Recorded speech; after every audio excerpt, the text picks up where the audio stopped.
I had no idea there would be so much involved. I just thought, well, you know, you ring up a few people, you check a few files, and you've got the story. But it wasn't going to be like that.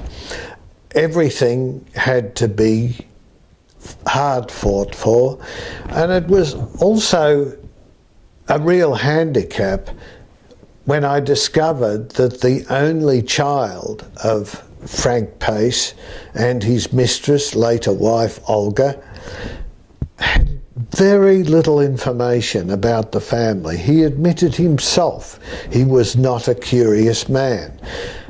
And when I first met him, I was very cautious about how I approached him because it was a sensitive matter.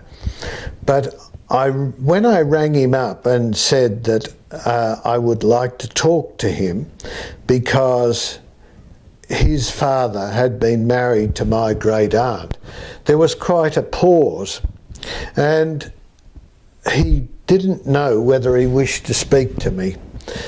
So it was left for 24 hours. He decided he would speak to me. And he said that all he knew was that his father had been married to a Miss Cox, and that was all there was to it. He just didn't know. He didn't even know that his father had been a missionary, nor did he know his mother had been a missionary. Now this is extraordinary, and this is one of the most extraordinary elements of the story, is how Frank Paice and Olga Paice, née Johnson, managed to eradicate 6 years or so of their life from their story.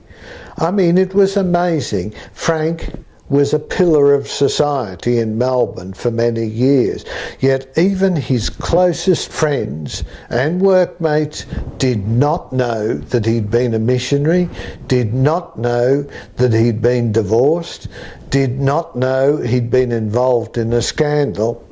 So I thought that was amazing, how you could keep something like that such a secret.